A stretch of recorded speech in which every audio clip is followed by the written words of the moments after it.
If you say you really do love someone, wouldn't you really be willing to forgive them? You know, the mark of a Christian, isn't it, love?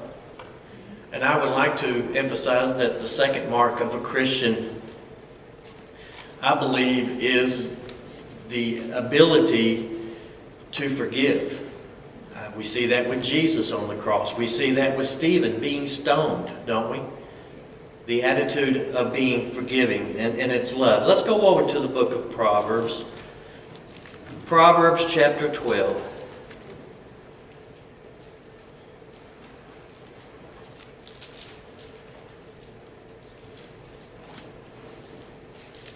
Proverbs chapter 10, I'm sorry, not 12. 10, verse 12.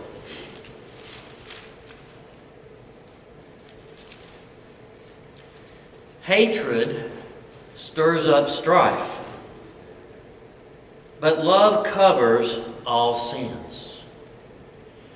Someone explained, we understand the first part of that verse, don't we? I think we can understand that hatred stirs up strife, and that's when there's anger in a home or anger anywhere. There's just strife and there's no peace. But somebody explained to me how love covers sin.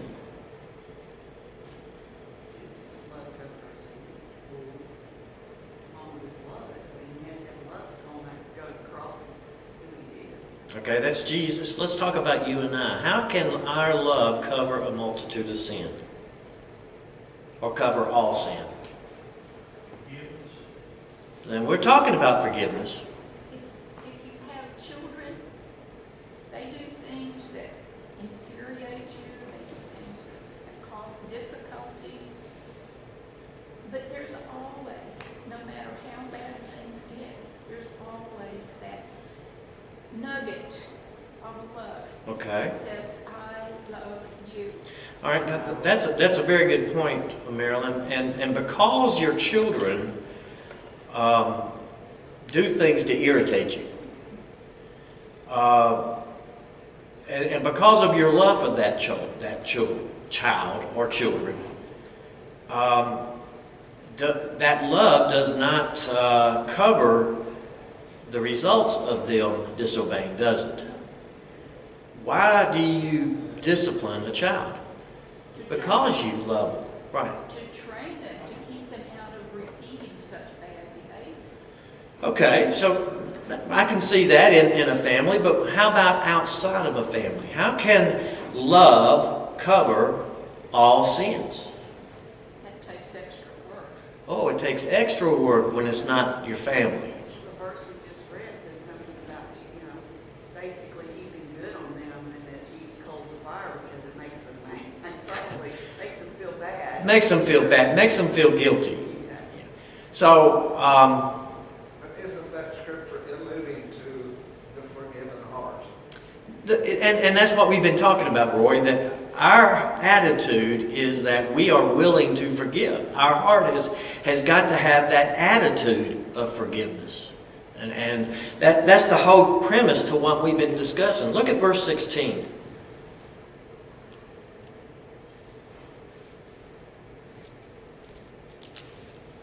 16. I was in the wrong chapter because I was reading 16 in verse 11, in chapter 11. The labor of the righteous leads to life, but the wages of the wicked to sin. Notice that the person, let's just insert here where it says righteous, the forgiving type person. The labor of the forgiving person leads to life, happiness. What else does it lead to? Peace. Yeah, peace. There's peace there. What else? Contentment. So there's a whole lot of words that we could use there. But then he goes on, it says the wages or the action or the deeds of the wicked to sin. A lot of times that's what happens, is that the wicked person does not care about forgiving All they want is strife and hatred and cause issues. All right? So, hatred prevents our forgiveness. Let's go over to the book of James. James chapter 5 and verse 20.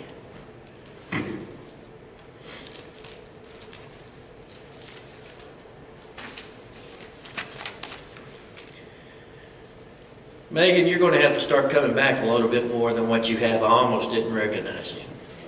You've been gone way too long.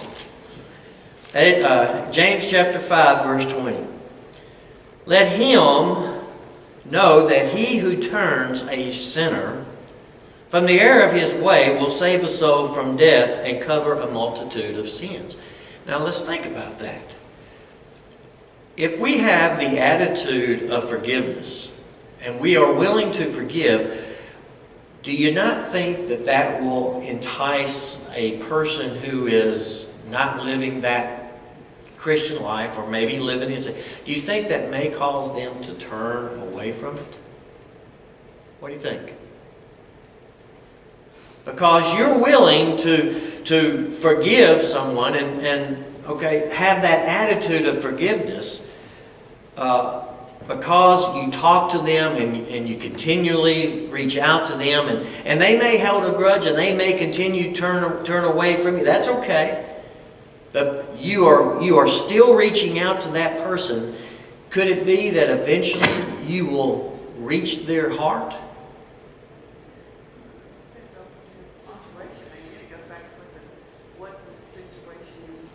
Well, now you're starting to say, well, it depends on what that person did.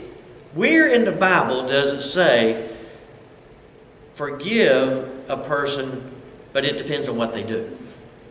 There's nowhere in Scripture does it teach that. But why are we willing to insert that? Because forgiveness is hard? Sometimes. Okay. Now, I was told that growing up that you didn't have to forgive a person unless they asked for forgiveness. This is what I believe, and I do believe that you have to ask for forgiveness. But does that mean that if I have sinned against you, and that's the criteria, okay? If I have sinned against you, and I have not asked your forgiveness, does that give you the right to treat me hatefully? No. But yet, Nobody said that. Okay, I'm into this, okay? So if it does not give you, oh, be quiet there. If that doesn't give you the right to treat me hatefully, how are you supposed to treat me? If someone murdered your child, would you be able to act that way? Will you please stop, Nancy? That's a whole different story. Very good. How are you supposed to treat me? Like normal, lovingly. Okay, lovingly, they have still sinned against you. Still treat a person decently, but not forgive them. All right. Let him know that he who turns a sinner from the error of his way will save a soul from death and cover a multitude of sins.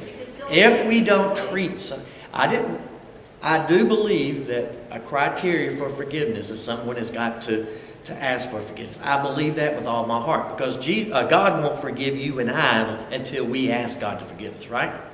Yeah. Okay, so why would God make us do something more than He's done? I don't, that's just where I stand. But yet, does God have, does He not still have that heart to forgive? And does not God bring the good on the bad as well as the good, folks? Okay, so if I treat someone in a more kind way, I'm liable to reach them and get them to where they feel bad for what they've done and say, Lisa, I'm sorry. Yeah, I agree with you, but that takes time, especially with what Nancy I didn't talked say it about. didn't, yeah. If somebody kills your child, in fact, I've known a couple situations, and I'm awestruck by that Christian, because I don't feel I could ever reach that point as a Christian. Understandable. I understand. I personally don't think I could. Yeah, I can understand that. Down first and then we talk, okay? So But- let's think about God. Did someone kill his son? Oh, I know, Mike, I'm just saying, that's just my thing. If somebody did something to my family, like that, I personally, honestly don't think I'd have the capacity. I understand. At least for a long time, I understand. But you and I have both have seen this. People that have lost family members due to the actions of another person, people say, I forgive you. Yeah, and And that's wonderful. I understand. That is the pain. That is the hurt. That is the consequence of sin, if you think about it. But does that mean because I hurt and because it's the consequence of sin that I don't work on that attitude of forgiveness? you end up working on it, but over time it heals a little bit and it's not as raw. But if you ask me to forgive somebody that did something massive right away, it ain't gonna happen. Well, and I would have a hard time, being kind. I mean, I'm talking about, I would have to probably distance myself from that person. You'd have to distance yourself from the situation. Understand. Exactly. I understand what you're saying. But where in Scripture does it say to do that?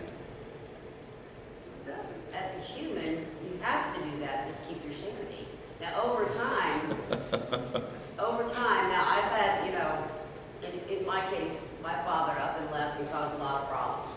And he never asked for forgiveness. Okay?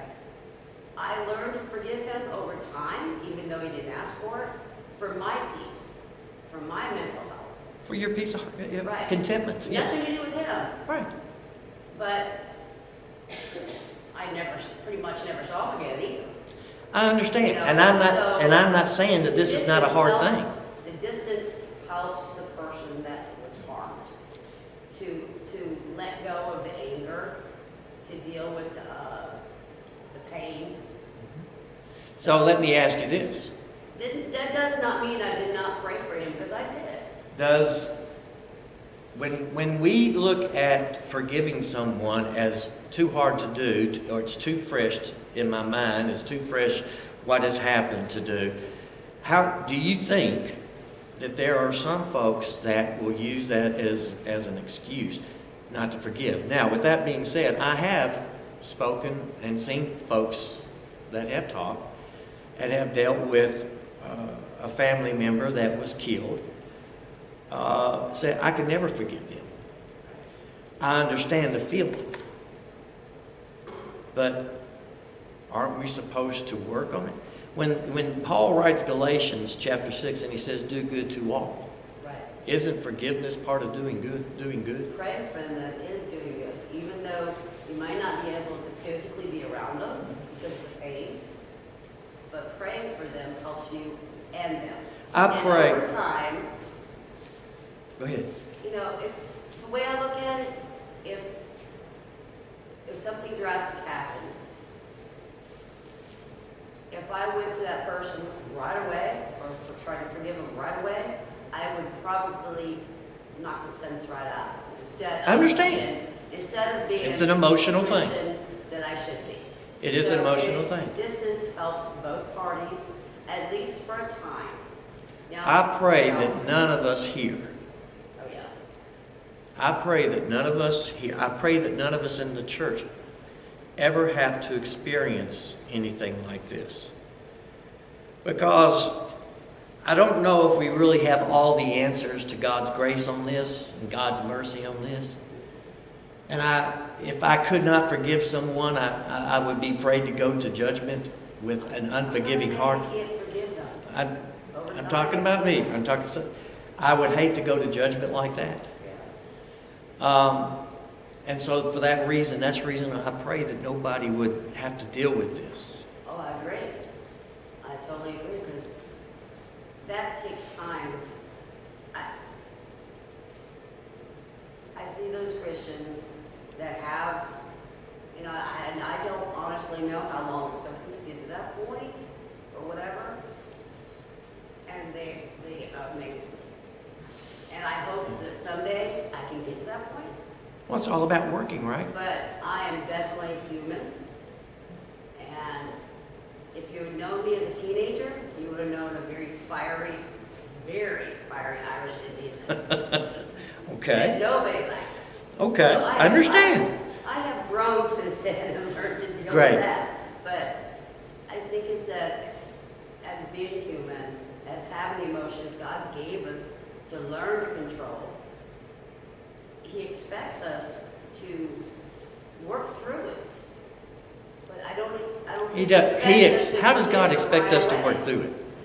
Huh? How does God expect us to work through it? There's a certain way God expects us to. Through prayer. Through prayer. And like I said, even though you can't be around that person for a time, you can still pray for them. And pray for yourself as you go through So, there you go. the process. Most definitely. But it's a process. I mean, I don't know of anybody that has gone through a major catastrophe and the next day they forgive someone. Well, we have seen it. We've seen people. Now, whether or not the person was saying the truth when they were interviewed, that's, I have never seen that. that's something else. All right, but let's go Not saying ahead. it can't happen, but, I know I'm not one of those people. But you're working on it. Oh, yeah. There you go. That's what we're talking about. Hopefully I'm still growing. All right. So we forgive because we've been forgiven, right? Matthew chapter 18. And in order for us to receive forgiveness, and this goes along for what we're talking about, we've got to forgive ourselves as well as forgive others. And I've said this. If we're unwilling to forgive ourselves when God has forgiven us, are we sinning in a way by not forgiving? If we are unwilling to forgive ourselves for what we've done, I said forgive. I didn't say it dwelling in our mind to help us, our conscience, to keep us from doing it again. That's totally different. I have spoke with some folks that said, I just can't forgive myself for what I've done. If we can't or we don't, if we can't, then we're telling God, God, you don't know me. I just can't do this, where God is the one who created you. So if we can't forgive ourselves, it's more or less we won't forgive ourselves. Are we not doing something wrong? Or did I open up another Pandora's box? Yeah. It kind of goes along with what we're saying. We struggle with what we've done. Paul didn't. He forgave himself. He was struggling with it at certain times. And I've heard people say it. He struggled because he said, remove the thorn of my flesh. You don't know what that thorn was. Nobody does. So don't say it was because of his past. We don't know that. It could be. I'm just saying, if God is willing to forgive us and forget it, we need to learn to forgive ourselves. Use the conscience for what God gave us. That is so that we don't make the mistakes again and go back down that path. Huh? The difference between forgiving yourself and forgiving. It's hard to forgive what you've done wrong. You got to learn to forgive. John, did you have your hand up? I saw the finger doing this, so. Paul finally reached the state, I think. He said, I press on to the upward call of God. In other words, it took Paul a long time to get over what that he, and I know one of them had to be his persecution of the church. But he finally realized, I can't dwell in this. I've got to go on. Yeah, I've got to go on. I've decided that, heaven is a better place, and I've got to strive for that. Let's go over to Amos chapter 3, the Old Testament book of Amos, because in order to be forgiven by God, we've got to walk with God. What does that mean, to walk with God? Let God lead. Look at Amos 3:3. Amos writes, can two walk together unless they agree? Can we say we are a Christian and we're living the Christian life if we don't walk with God and agree with what God has said? No. So for us to forgive, we've got to walk with God and walk in His commandments. And I put on here H is that we need to learn to forgive because it may be later than what we think. what I mean by that is death can come at any time. Nancy and I went out and we met several folks on Friday, and on the way home, we ran upon an accident between here and Jonesboro, and it was a bad accident. And as I was sitting in the car and I was watching the ambulances and the police and the fire people do their job, and as I saw the lights, that struck me as in awe, because these two cars that were tied up in this accident, there's no way that they thought, whoever they were, that they were going to be in an accident. No way. We don't think about things ending right now, do we? But yet it can. And I don't know, I never found out if there were the conditions of the folks that were in these, but the firemen said that it was going to be a long time before they ever cleared the road. But so we turned around and came home another way. But you know, if we, and I'm going to word it in with a husband and wife. If our last words to our husband or wife was harsh, mean, and hateful, or you woke up in the morning still angry from the fight you had the night before, and you didn't kiss them goodbye, you didn't say anything nice, and then on the way to work one or the other had an accident and passed, how would you feel? See, that's the question. Is the unforgiving heart worth that? Yes, sir. And where you're not supposed to let the sun go down in your anger. We've looked at that. We've already, that's what we talked about just a few minutes ago. Yeah. I know, but yes, that's exactly right. Don't let the sun go down. All right, the attitudes we may have toward forgiveness. Again, the first one is, I just can't forgive. And this is like Lisa we were using. I just can't do it. Okay? Can't and won't are two different things, in my opinion. Okay? I need to be working on it. I need to be praying about it. I need to be doing what I can.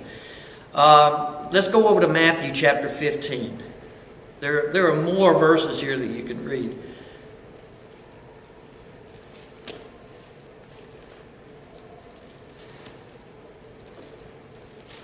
In Matthew chapter 15, Jesus is dealing with the things that defile a man. Let's look at verse 18. Those things which proceed out of the mouth come from the heart. They do what? They defile a man.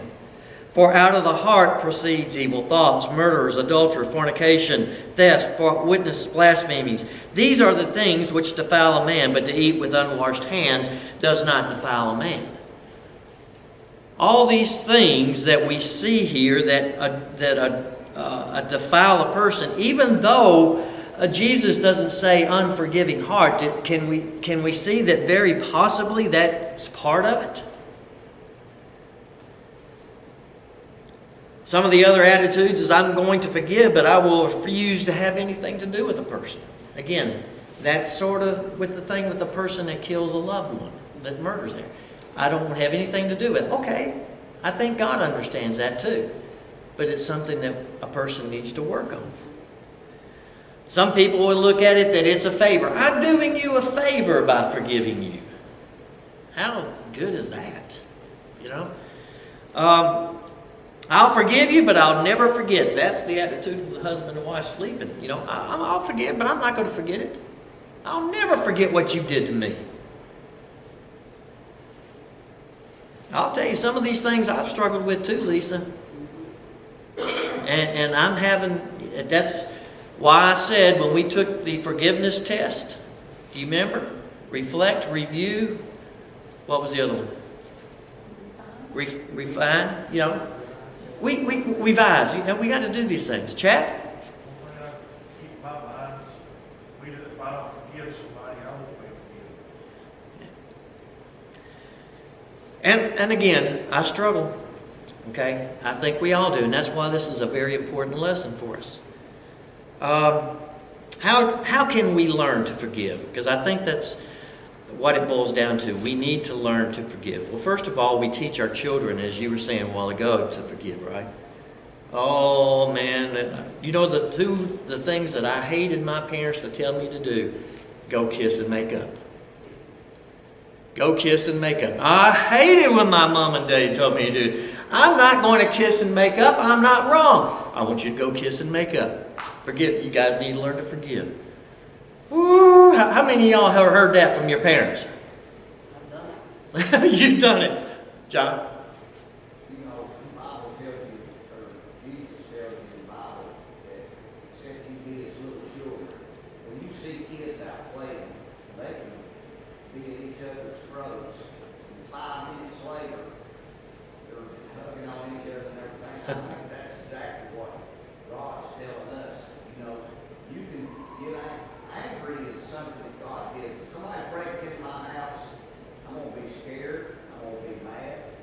I mean, those times that you can show those emotions.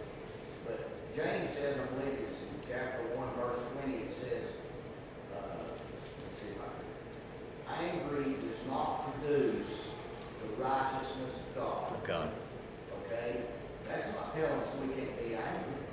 You know? Well, it didn't. But it is. It said, be ye angry and do not sin.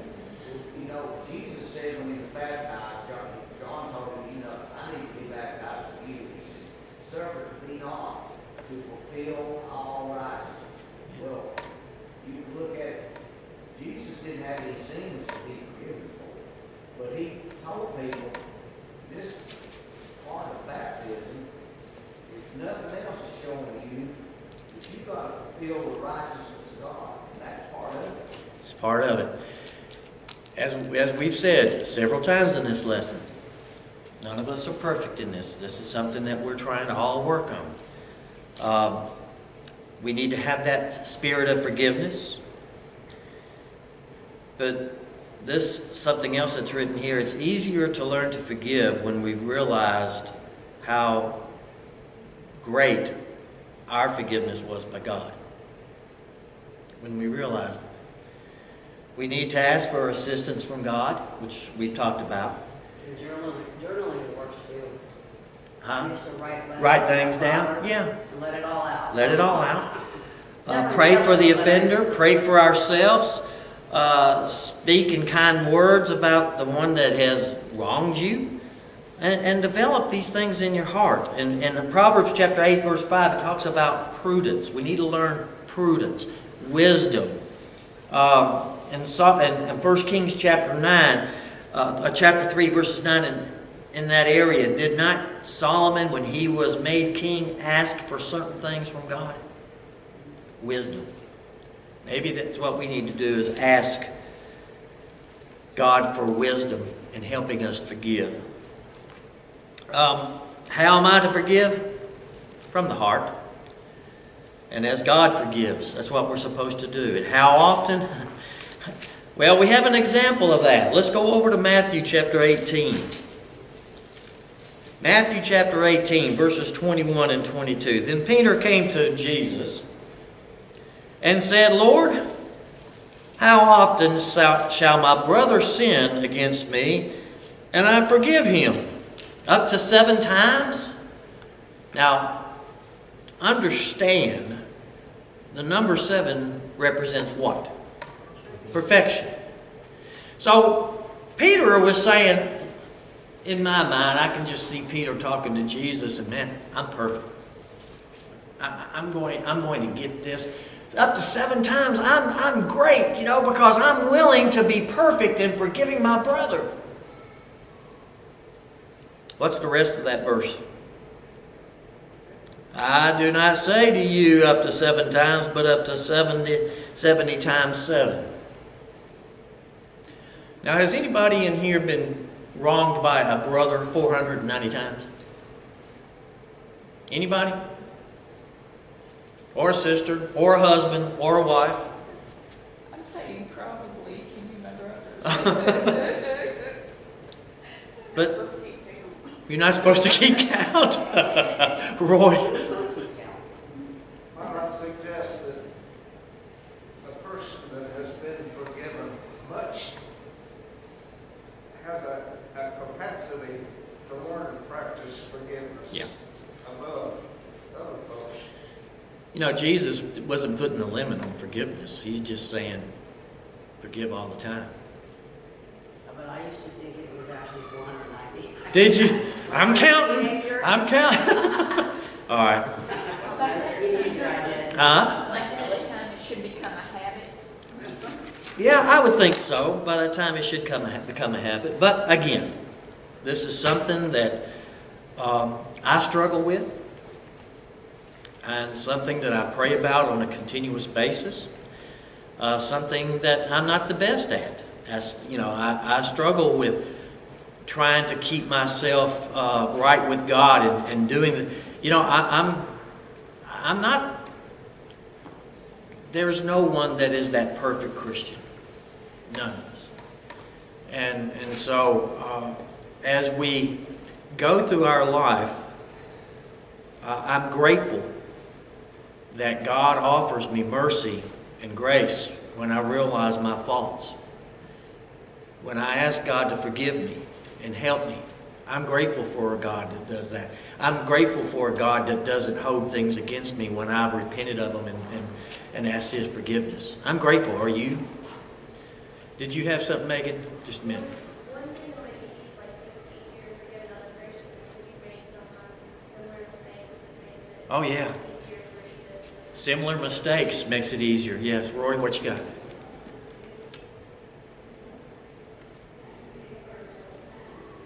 I believe that the seeds of a forgiving heart are sown in a child at the feet of godly mothers and fathers. Amen. And I ask you to pray for me as I struggle with this and other things. And what I struggle with, you may not. What you struggle not, I may not. So shall we all decide today that we're going to pray for one another and be there for one another and try to help one another. Okay, our time is gone. If you will, thank you. It became the age of accountability. Uh-huh. That is in our own personal life. 365 days a year. I think I wasted, in my first 2 years, I wasted that 490. Nice comment. Appreciate it. All right. Thank you, everybody. That's kind of where I was.